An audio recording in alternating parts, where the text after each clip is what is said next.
नमस्कार मित्रों, मैं Satish Kumar Singh Allahabad academy JPB group के ऑनलाइन प्लेटफार्म पर आपका स्वागत करता हूं।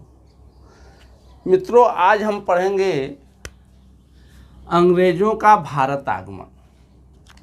इससे पहले आपने पुर्तगालियों को देखा और डचों को देखा कि वह किस तरह भारत आए। उन्होंने भारत से व्यापार किया, व्यापारिक लाभ कमाया और उनकी शक्ति का क्रमशः पतन हुआ। लेकिन यहाँ जो अंग्रेज़ों को हम पढ़ेंगे तो देखेंगे कि अंग्रेज लंबे समय तक भारत में रहेंगे और धीरे धीरे भारतीय क्षेत्रों पर कब्जा कर लेंगे और भारत को गुलाम बना लेंगे।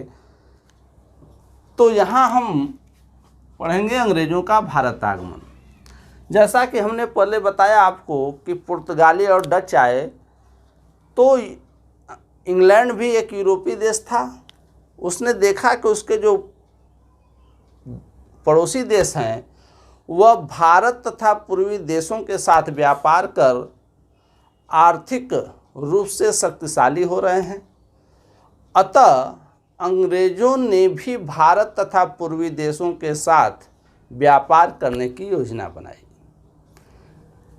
यहाँ हम देखेंगे कि ईस्ट इंडिया कंपनी की स्थापना से पहले ही उल्लेख मिलता है कि जॉन मिल्डेनहाल नामक एक अंग्रेज कुछ सैनिकों के साथ भारत आया। लेकिन देखेंगे कि कभी कभी एक क्वेश्चन पूछता है कि आगरा की यात्रा करने वाला पहला अंग्रेज कौन था। तो जॉन मिल्डेनहाल से पहले एक अंग्रेज है राल्फ फिच।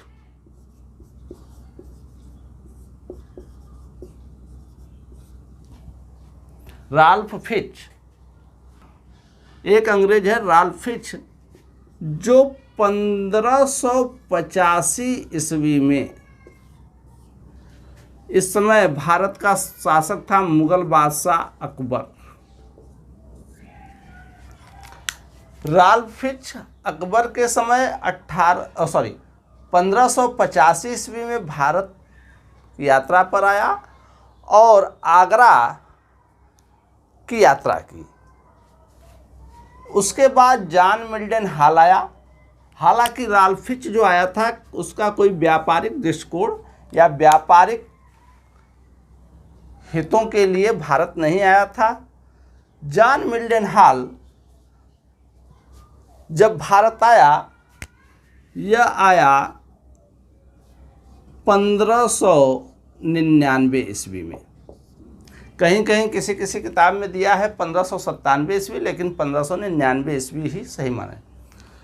जॉन मिल्डेनहाल की विशेषता यह है कि यह स्थल मार्ग से भारत आया था।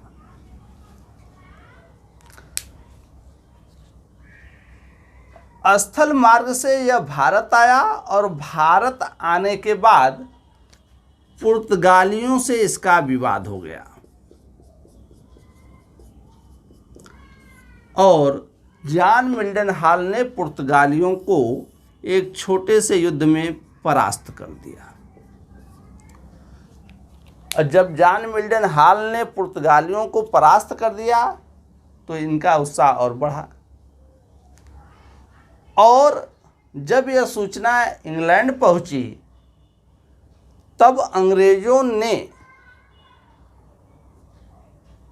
अब भारत तथा पूर्वी देशों के साथ व्यापार के लिए कंपनी बनाने की योजना बनाई और इस योजना को पूर्ण रूप देने के लिए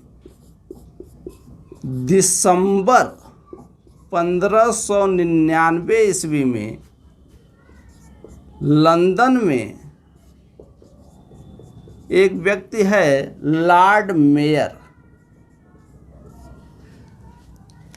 लॉर्ड मेयर की अध्यक्षता में कुछ अंग्रेज व्यापारियों की बैठक हुई और इस बैठक में ही अंग्रेजी ईस्ट इंडिया कंपनी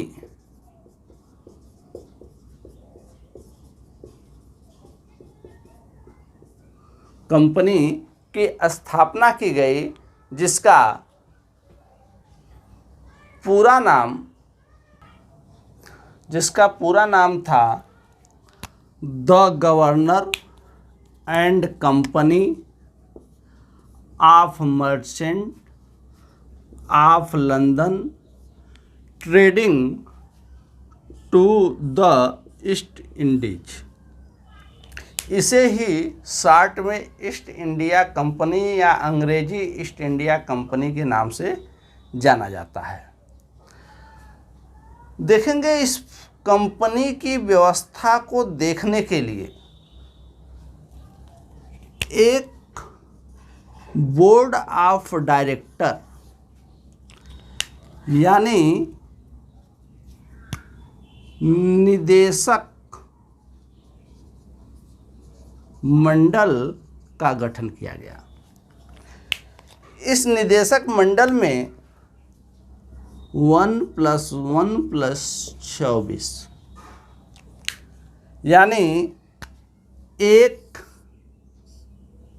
डायरेक्टर यानी निदेशक, एक उप डायरेक्टर यानी को डायरेक्टर यानी उप निदेशक, और 24 सदस्य होते थे। यानी कुल 26 व्यक्ति मिलकर इस कंपनी की पूरी व्यवस्था को देखते थे। यहाँ देखेंगे कि इस कंपनी की स्थापना जो हुई तो यह कंपनी पूरी तरह एक प्राइवेट कंपनी थी जो शेयर व्यवस्था पर आधारित थी। यह कंपनी क्या थी? पूरी तरह एक प्राइवेट कंपनी थी और इस कंपनी में वहाँ की तत्कालीन महारानी जिनका नाम है एलिजाबेथ प्रथम, यह खुद एक शेयर धारक थी। यानी एलिजाबेथ भी इस कंपनी में हिस्सेदार थी। यहाँ देखेंगे कई बार क्वेश्चन पूछा है कि ईस्ट इंडिया कंपनी की स्थापना के समय इंग्लैंड की महारानी कौन थी? तो कौन थी? एलिजाबेथ प्रथम। इसी से जुड़ा एक दूसरा क्वेश्चन पूछता है कि ईस्ट इंडिया कंपनी की स्थापना के समय भारत का शासक कौन था? तो देखेंगे इस समय जो भारत का शासक था मुगल बादशाह अकबर।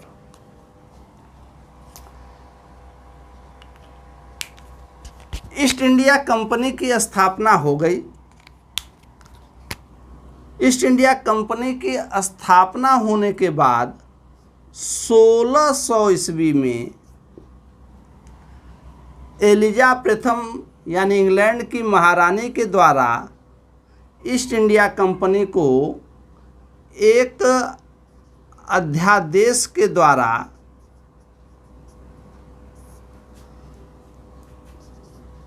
भारत तथा पूर्वी देशों के साथ 15 वर्षों के लिए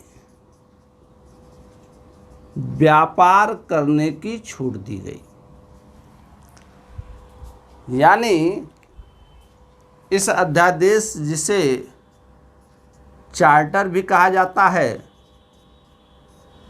के द्वारा 15 वर्षों के लिए व्यापार करने की छूट दी गई। यहाँ देखेंगे कि चूंकि जब मिल्टन हाल आया था और मिल्टन हाल का पुर्तगालियों से विवाद हो चुका था जिसमें पुर्तगाली पराजित हुए, जिसके कारण अंग्रेज सीधे भारत नहीं आएंगे। क्यों? क्योंकि पुर्तगाली जो कि अंग्रेज़ों से पराजित हो चुके थे, बदला लेने के लिए तैयार बैठे हुए थे कि अंग्रेज़ कब भारत आएं और उनको हम पराजित करें। तो यहाँ देखेंगे कि अंग्रेज भी डचों की तरह पहले कहाँ जाएंगे? इंडोनेशिया जाएंगे और इंडोनेशिया से फिर भारत आने का प्रयास करेंगे। अब यहाँ पुर्तगालियों से आगे होने वाले विवाद से बचने के लिए अंग्रेज़ों ने एक योजना बनाई कि क्यों न हम वहाँ के शासक यानी भारत के शासक से अनुमति लेकर यदि हम भारत के किसी क्षेत्र में फैक्ट्री खोलें, व्यापारिक कोठी खोलें, तो पुर्तगालियों से होने वाले विवाद से हम बच सकते हैं।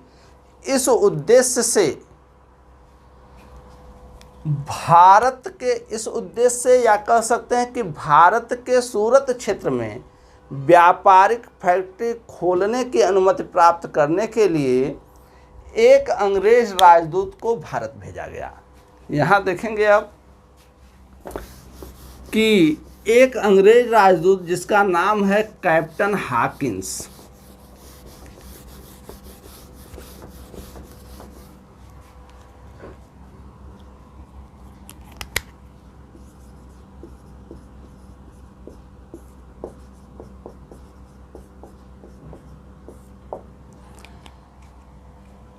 कैप्टन हॉकिंस को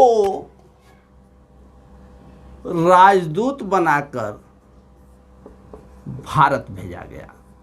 अब देखेंगे यहाँ जो यह कैप्टन हॉकिंस राजदूत बनकर आया, बीच में ही इंग्लैंड में रानी एलिजाबेथ की मृत्यु हो गई और जेम्स प्रथम राजा बना। तो जेम्स प्रथम की तरफ से हॉकिंस भारतीय शासक, चूँकि यहाँ देखेंगे कि भारत से जो सूचना पहुँची थी इंग्लैंड कि भारत का शासक अकबर है। पहले मान लीजिए कि आज की तरह टेलीफोन की व्यवस्था, मोबाइल की तो व्यवस्था है नहीं कि अगर कोई कांड भारत में हुआ, हमारे गांव में हुआ, परिवार में हुआ, तो उसकी सूचना तुरंत जो है विदेशों में अगर हमारे परिवार का कोई रह रहा है तो उसको दी जा सके। पहले पत्रों के माध्यम से या जब एक व्यक्ति दूसरे क्षेत्र में जाते थे तो उसके माध्यम से सूचनाएं पहुंचती थी। तो यह हुआ कि भारत का शासक कौन है? अकबर। अकबर के नाम का पत्र लेकर कैप्टन हॉकिंस भारत आया। और यह भारत कब आया? 1608 ईस्वी में। लेकिन अकबर की मृत्यु अगर मेडुअल हिस्ट्री आप पढ़ेंगे तो 1605 ईस्वी में ही अकबर की मृत्यु हो चुकी थी। यहाँ कई बार क्वेश्चन पूछा है कि कैप्टन हॉकिंस किसके समय भारत आया, तो इसका उत्तर अलग होगा, अभी आपको बताएंगे। किसके नाम का पत्र लेकर आया था, तो यहाँ उत्तर होगा अकबर। सभी लोग जानते हैं कि 1605 में अकबर की मृत्यु होने के बाद अकबर का पुत्र जहांगीर मुगल बादशाह बना।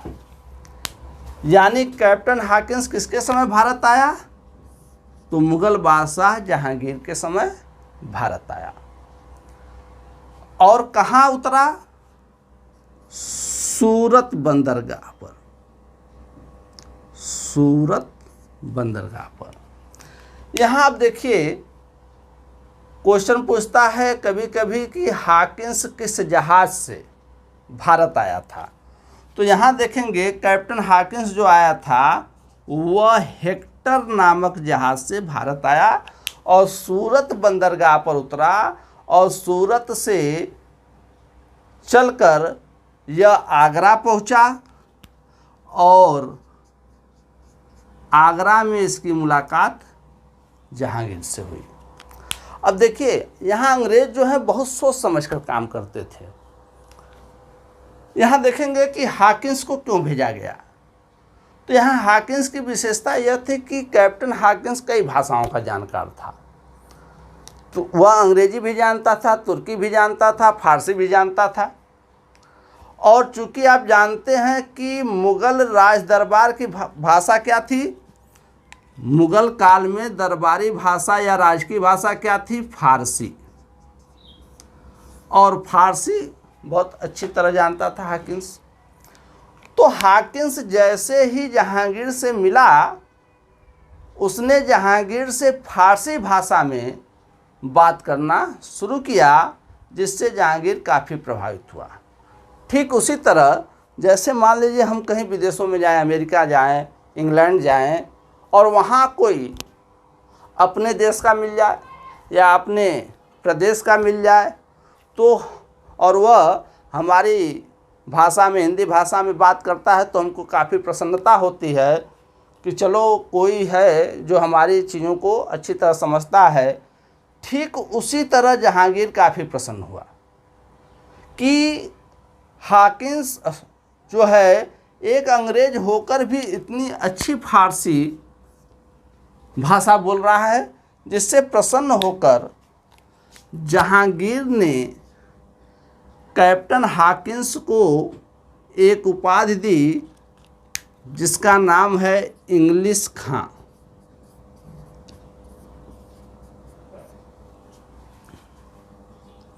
यानी जहांगीर ने हॉकिंस को क्या उपाधि दी,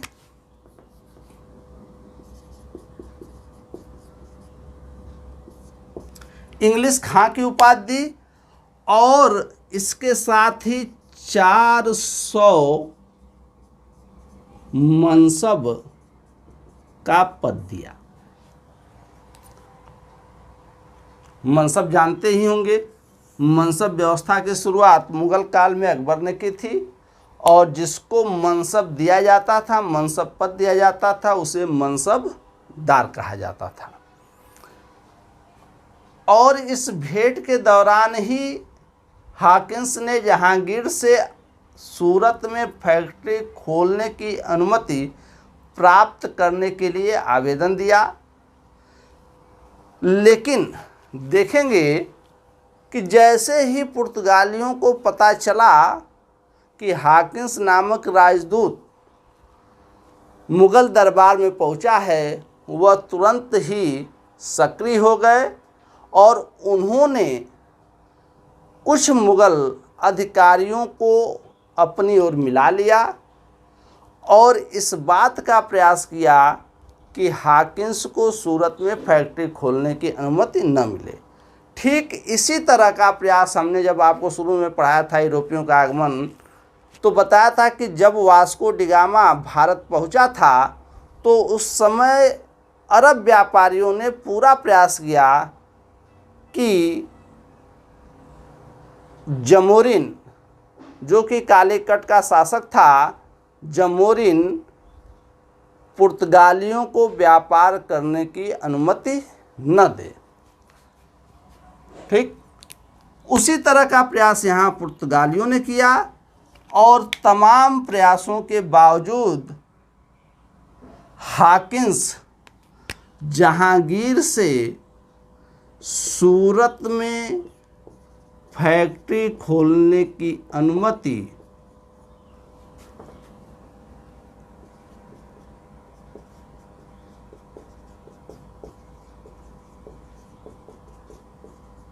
प्राप्त नहीं कर पाया। यानी हॉकिंस काफ़ी प्रयास के बावजूद भी फैक्ट्री खोलने की अनुमति प्राप्त करने में सफल नहीं हो पाया, जिसका परिणाम यह होगा कि आगे चलकर आप देखेंगे प्राप्त नहीं कर पाया, जिससे अंग्रेज काफ़ी नाराज़ हुए। लेकिन अंग्रेज़ों ने अपना प्रयास नहीं छोड़ा, उन्होंने प्रयास जारी किया और भारत के ही गोलकुंडा राज्य में वह गए और गोलकुंडा राज्य के नवाब से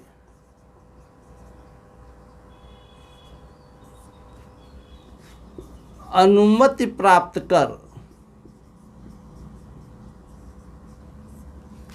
अंग्रेजों ने 1611 ईस्वी में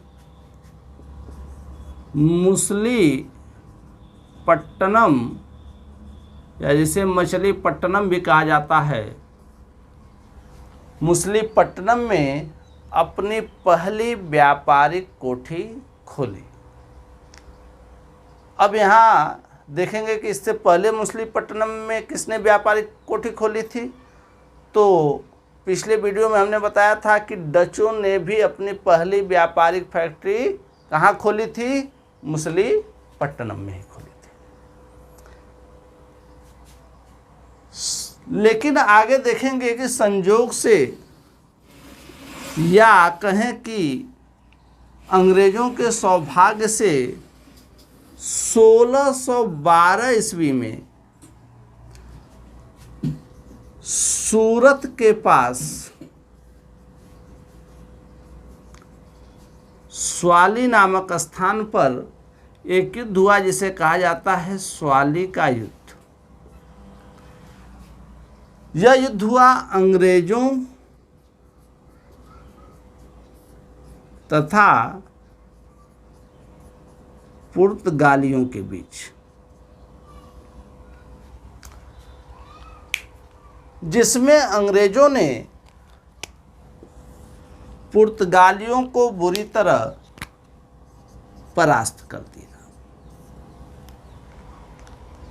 और जैसे ही यह सूचना मुगल दरबार में पहुंची कि अंग्रेज जो कि पिछले कुछ साल पहले ही भारत में आए हैं, उन्होंने वर्षों से रह रहे पुर्तगालियों को परास्त कर दिया है,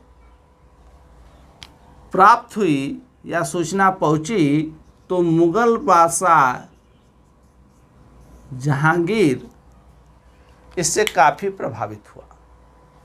और यहीं पर जहांगीर ने एक आदेश जारी कर अंग्रेजों को सूरत में फैक्ट्री खोलने की अनुमति दी और अंग्रेजों ने 1613 ईस्वी में जहांगीर की अनुमति से, जहांगीर के आदेश से सूरत में अपनी व्यापारिक फैक्ट्री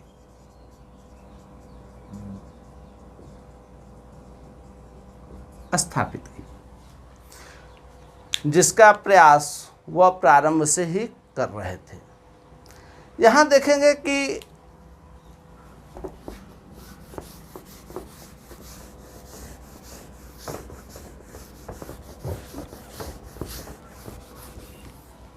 अंग्रेज जो हैं केवल सूरत में ही फैक्ट्री खोलने से संतुष्ट नहीं हुए, बल्कि वह आगे चलकर भारत के अन्य क्षेत्रों में भी व्यापारिक फैक्ट्रियां खोलने के लिए प्रयास किया। और इस प्रयास के तहत उन्होंने सर टॉमस रो नामक व्यक्ति को राजदूत बनाकर भारत भेजा। सर टॉमस रो जेम्स प्रथम का राजदूत बनकर भारत आया और 1615 ईस्वी में यह भारत के सूरत बंदरगाह पर उतरा और सूरत से आगे चलकर यह आगरा पहुंचा। लेकिन जो मुगल बादशाह जहांगीर है, वह इस समय आगरा में न होकर कहाँ था, अजमेर में। तो चूंकि जहांगीर अजमेर में है तो आगरा में सर टॉमस रो की मुलाकात किससे होगी? दो लोगों से, एक है नूरजहां और दूसरे हैं शाहजहां। सभी लोग इन लोगों के बारे में जानते हैं। नूरजहां कौन थी? जहांगीर की पत्नी थी। शाहजहां कौन था? जहांगीर का पुत्र था। सर टॉमस रो इंग्लैंड से अपने साथ बहुत से उपहार लेकर आया था और जब यह आगरा पहुंचा और शाहजहां तथा नूरजहां से इसकी मुलाकात हुई तो वह उपहार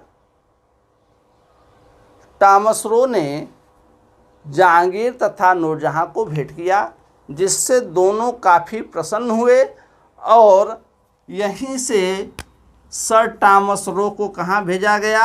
जहांगीर से मुलाकात करने के लिए अजमेर भेजा गया। और सर टॉमस रो 3 वर्ष तक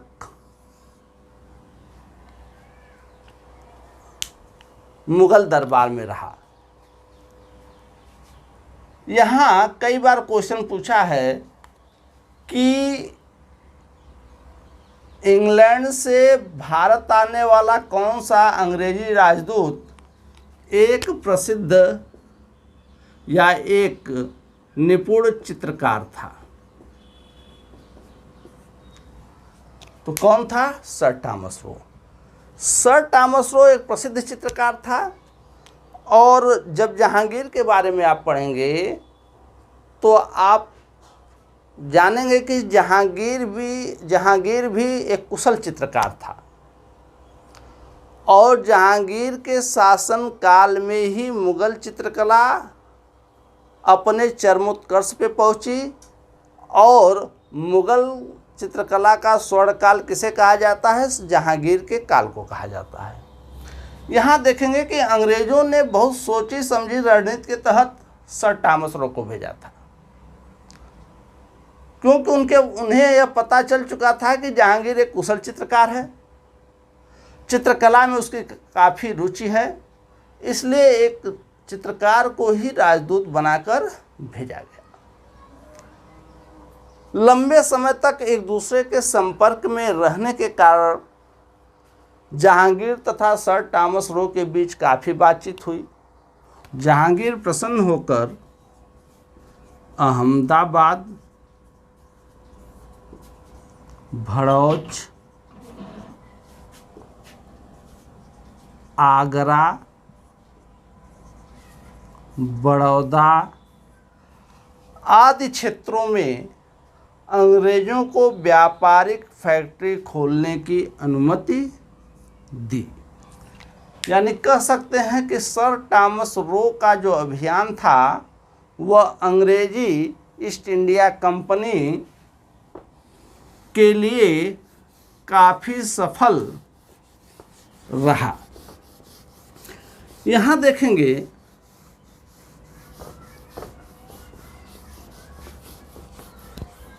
कि अंग्रेज न केवल मुगल क्षेत्रों में अपनी व्यापारिक फैक्ट्रियां खोलने के लिए जगह जगह प्रयास कर रहे थे, बल्कि अन्य भारतीय क्षेत्रों या अन्य भारतीय राज्यों के क्षेत्रों में भी व्यापारिक फैक्ट्रियां स्थापित करने के लिए प्रयासरत थे। देखेंगे कि 1632 ईस्वी में अंग्रेजों को एक महत्वपूर्ण सफलता गोलकुंडा राज्य में मिली। जब गोलकुंडा के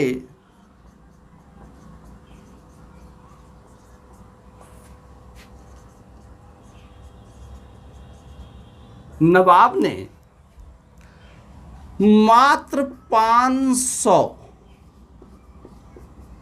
पैगोडा मुद्रा लेकर अपने बंदरगाह क्षेत्र और अपने राज्य के अन्य क्षेत्रों में इन्हें मुक्त व्यापार करने की छूट दे दी। यानी अब अंग्रेज गोलकुंडा क्षेत्र में मात्र 500 पैगोडा वार्षिक मुद्रा देकर, यह पैगोडा क्या होता था? दक्षिण भारत में चलने वाली एक मुद्रा थी। यानी 500 पैगोडा वार्षिक मुद्रा देकर यह गोलकुंडा क्षेत्र में मुक्त व्यापार कर सकते थे। यहाँ देखेंगे कि गोलकुंडा के नवाब ने जिस अध्यादेश के द्वारा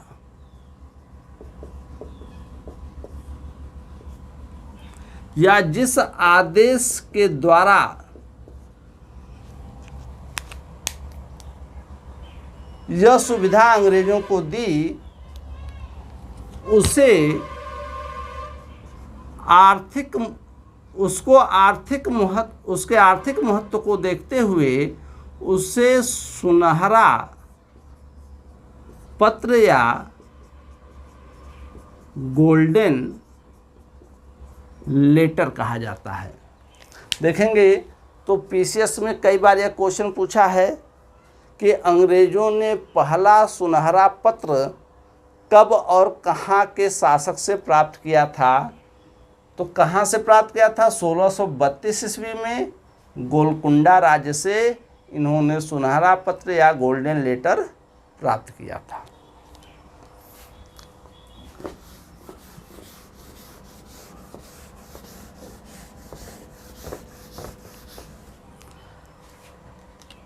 हमने बताया कि अंग्रेज यानी ईस्ट इंडिया के जो कर्मचारी थे वो लगातार विभिन्न क्षेत्रों में यह प्रयास कर रहे थे कि अधिक से अधिक क्षेत्रों में व्यापारिक फैक्ट्रियां स्थापित की जाएं।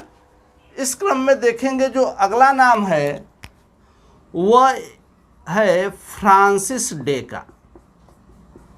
Francis day. फ्रांसिस डे एक अंग्रेज था जिसने 1639 ईस्वी में चंद्रगिरी के राजा से दक्षिण भारत का एक महत्वपूर्ण क्षेत्र जिसका नाम है मद्रास को पट्टे पर लिया।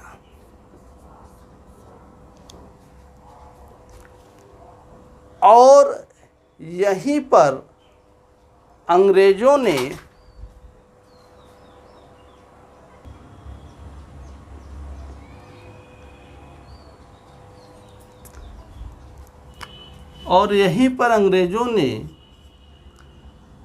अपनी पहली किलेबंद बस्ती जिसका नाम है फोर्ट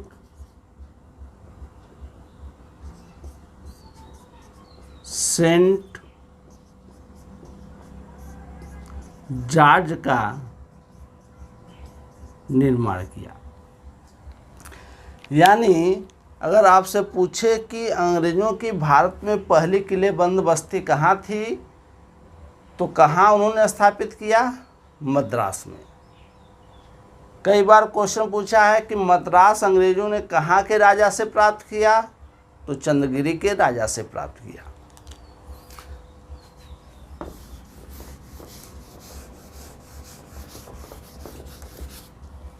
देखेंगे कि भारत में अंग्रेज जो है एक के बाद एक सफलता प्राप्त करते जा रहे थे। भारत के विभिन्न क्षेत्रों में उन्होंने फैक्ट्रियां स्थापित की, यहाँ तक कि मद्रास को भी प्राप्त कर लिया। इसी क्रम में जो अगली सफलता इनको प्राप्त हुई वह 1668 ईस्वी में प्राप्त हुई, जब इनको यानी ईस्ट इंडिया कंपनी को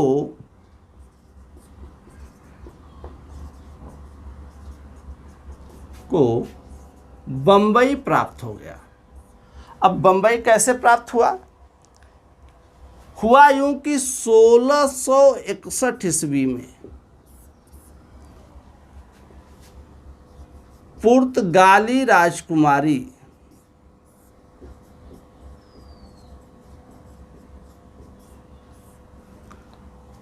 जिनका नाम है कैथरीन,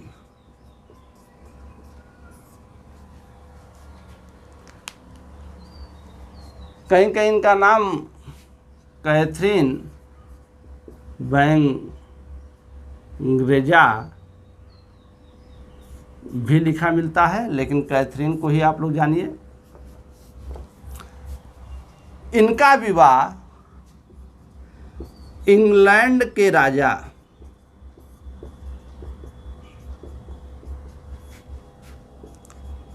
चार्ल्स द्वितीय से हुआ और इस विवाह में पुर्तगालियों ने दहेज के रूप में भारत का बम्बई द्वीप किसको दे दिया?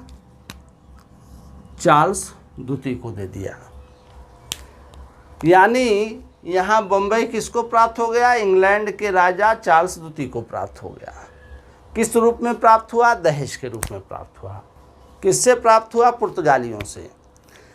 यानी आप देखेंगे कि दहेज प्रथा, एक तरह से यहाँ देखेंगे आपको देखने को मिलेगा कि दहेज प्रथा न केवल भारत में बल्कि विदेशों में भी प्रचलित है और बहुत पुराने समय से प्रचलित है। और दहेज प्रथा क्या है? एक तरह से सामाजिक बुराई है, लेकिन सामाजिक बुराई होने के बावजूद देखेंगे कि विश्व के अनेक देशों में यह प्रथा फैली हुई है। यहाँ बम्बई द्वीप तो चार्ल्स द्वितीय को प्राप्त हो गया, लेकिन चार्ल्स द्वितीय इसका करें क्या? तो चार्ल्स द्वितीय ने क्या किया कि बम्बई द्वीप 1668 ईस्वी में अंग्रेजी ईस्ट इंडिया कंपनी को दे दिया। किस पे? किराए पर। यानी ईस्ट इंडिया कंपनी ने ईस्ट इंडिया कंपनी को किराए पर बम्बई द्वीप प्राप्त हो गया 1668 ईस्वी में। और यहीं पर अंग्रेजों ने, यानी बम्बई में ही अंग्रेजों ने अपनी दूसरी किलेबंद बस्ती का निर्माण किया।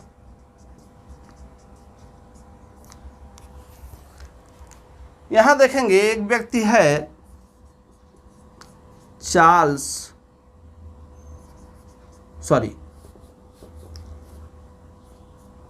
गेराल्ड ओंगियार। गेराल्ड, कई बार देखेंगे छोटे एग्जामों में पूछा है कि बम्बई का संस्थापक किस अंग्रेज को माना जाता है, तो गेराल्ड ओंगियार को ही बम्बई का संस्थापक माना जाता है। यहाँ देखेंगे कि इस प्रकार 1668 ईस्वी तक आते आते अंग्रेजों ने भारत के अनेक महत्वपूर्ण क्षेत्रों में अपनी किलेबंद बस्ती का निर्माण कर लिया। अब हम देखेंगे कि अंग्रेजों ने बंगाल में कैसे प्रवेश किया और बंगाल में कैसे व्यापारिक सुविधाएं प्राप्त की और इन व्यापारिक सुविधाओं को प्राप्त कर अपनी स्थिति भारत में कैसे मजबूत करेंगे। देखेंगे तो अंग्रेजों ने बंगाल में जो प्रवेश किया है 1651 ईस्वी में। 1651 ईस्वी में ब्रिजमैन नामक अंग्रेज के नेतृत्व में अंग्रेज व्यापारी बंगाल पहुंचेंगे और इस समय बंगाल का जो सूबेदार है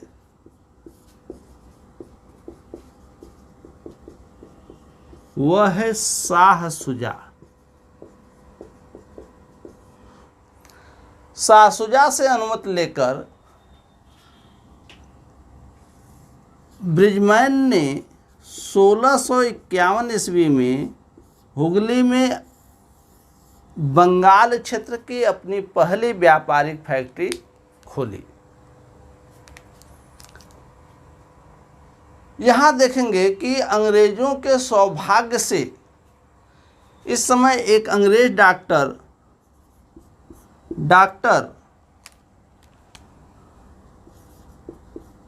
बाउटेन बंगाल पहुंचा था और शाह शुजा की एक करीबी महिला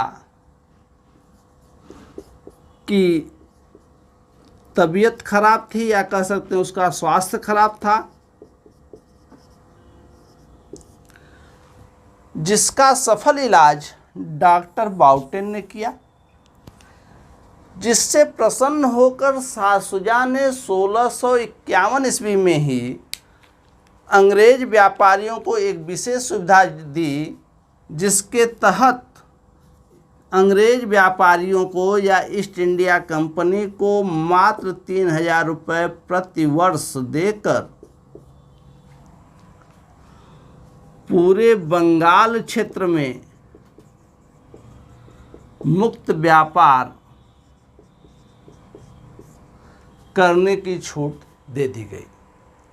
यहाँ देखेंगे कि इसी तरह की छूट आगे चलकर 1717 ईस्वी में भी दी जाएगी, लेकिन दोनों में अंतर यह है कि यहाँ 1651 में जो छूट दी जा रही है वो बंगाल के सूबेदार की तरफ से दी जा रही है, न कि मुग़ल बादशाह की तरफ से। लेकिन जो 1717 में छूट दी जाएगी वह मुग़ल बादशाह की तरफ से दी जाएगी, जिसकी चर्चा हम आगे करेंगे। इसके बाद देखेंगे कि अंग्रेज बंगाल क्षेत्र के ही कासिम बाजार में,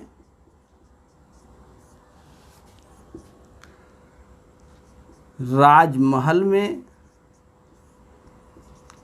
चटगांव में आदि क्षेत्रों में अपनी व्यापारिक फैक्ट्रियां स्थापित करेंगे।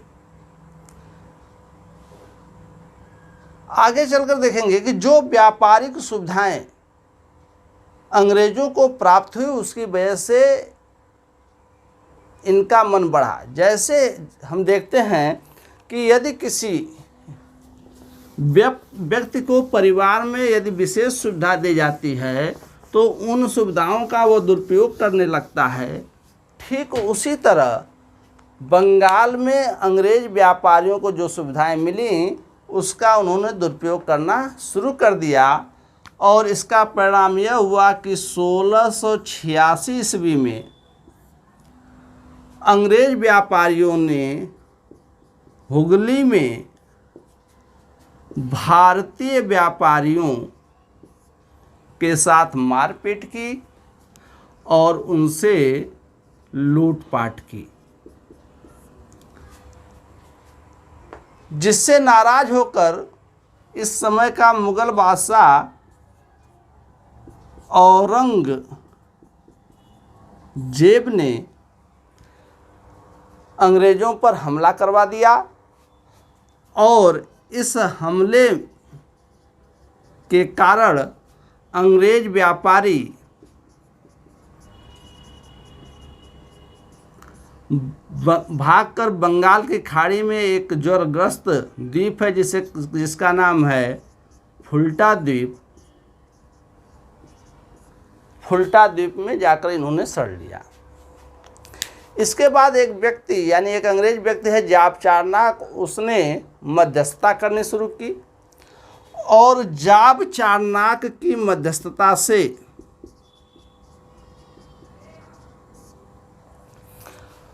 ईस्ट इंडिया कंपनी तथा मुग़ल अधिकारियों के बीच एक समझौता हुआ, जिसके द्वारा अंग्रेज व्यापारियों को पुनः व्यापार करने की सुविधा मिली और इसके साथ ही सूतानटी क्षेत्र में भी इनको व्यापार करने की सुविधा दी गई। आगे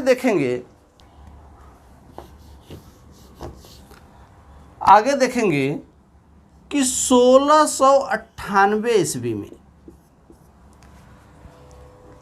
इस समय बंगाल का मुगल सूबेदार है अजी मुस्सान। अजी मुस्सान ने मात्र 1200 रुपये लेकर बंगाल के 3 गांव, यहाँ जिनका नाम है गोविंदपुर, सूतानटी तथा कलिकता,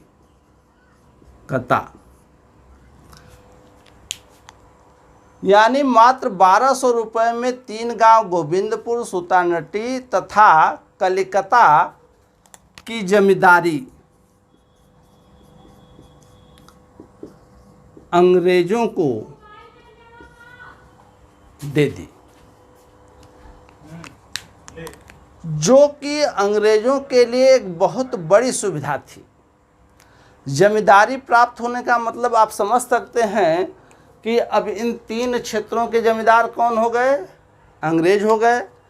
अब इन 3 गांवों से जो वसूली होगी वह कौन करेंगे? अंग्रेज करेंगे। और इन 3 गांवों को मिलाकर ही अंग्रेजों ने आधुनिक कलकत्ता नगर की स्थापना की। यहाँ देखेंगे कई बार क्वेश्चन पूछा है कलकत्ता का संस्थापक कौन है। तो यहाँ जान लीजिए कि जो कलकत्ता का संस्थापक माना जाता है, ऊपर हमने चर्चा की जाब चारनाक, यानी जाब चारनाक को कलकत्ता का संस्थापक माना जाता है। कलकत्ता की स्थापना करने के बाद अंग्रेज़ों ने यहाँ एक किलेबंद बस्ती का निर्माण किया जिसका नाम है फोर्ट विलियम। फोर्ट विलियम नामक किलेबंद बस्ती का निर्माण किया और कलकत्ता को अंग्रेज़ों ने अपना पहला प्रेसिडेंसी नगर घोषित किया। और इसका जो पहला प्रेसिडेंट बनाया जाएगा वह है चार्ल्स आयर।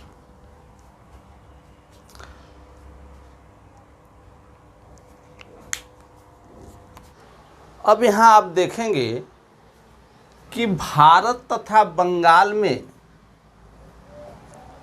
इतनी सफलता प्राप्त करने तथा विभिन्न क्षेत्रों में अपनी व्यापारिक कोठियाँ खोलने के बावजूद अंग्रेज और भी अधिक व्यापारिक सुविधाएं प्राप्त करना चाहते थे और इसके लिए उन्होंने समय समय पर मुगल दरबार में शिष्टमंडल भेजा। इन्हीं शिष्टमंडलों में एक महत्वपूर्ण शिष्टमंडल है 1715 ईस्वी में जॉन सुरमन, या कहीं कहीं लिखा होता है जॉन सरमन की अध्यक्षता में आया अंग्रेज़ों का शिष्टमंडल। इस शिष्टमंडल में कई लोग शामिल थे जिसमें सेहुर्प नामक एक द्विभाषिया था और एक डॉक्टर था जिसका नाम था डॉक्टर हैमिल्टन।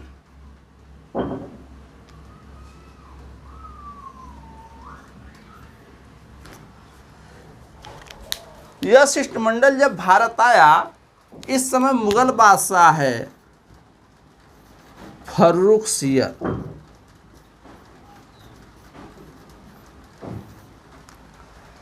यहाँ देखेंगे कि अंग्रेजों के सौभाग्य से, या कह सकते हैं कि भारतीयों के दुर्भाग्य से,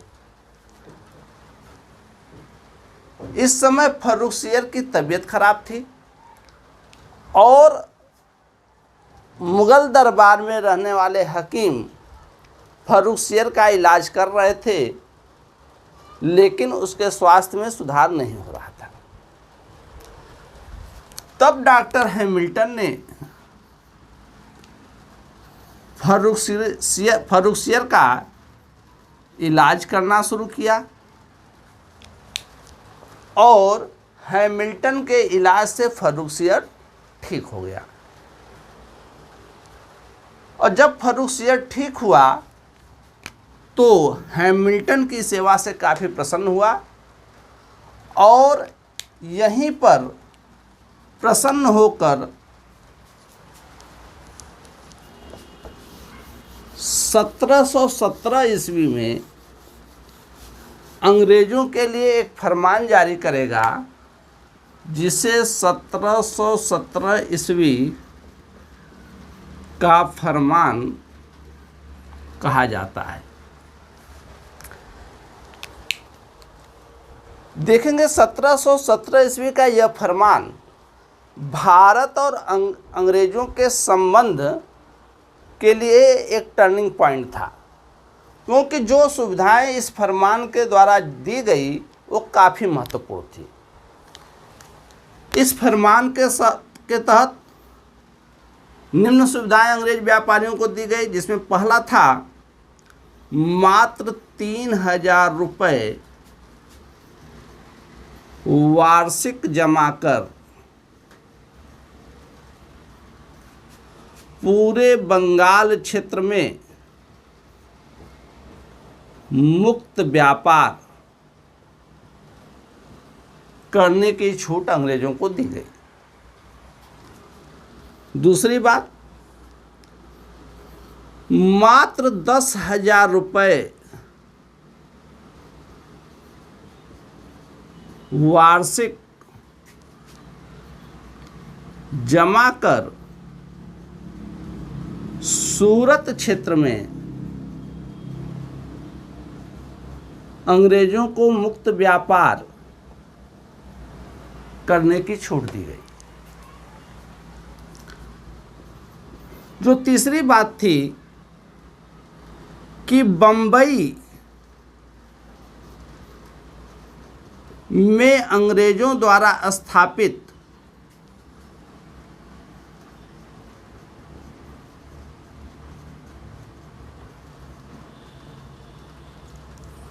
टकसाल में ढाले गए सिक्कों को पूरे मुगल साम्राज्य में चलाने की छूट दे दी गई। यह 3 महत्वपूर्ण बातें थी। इसके अलावा देखेंगे कि इस फरमान के द्वारा एक सुविधा और दी गई थी अंग्रेजों को, कि अंग्रेजों को बंगाल में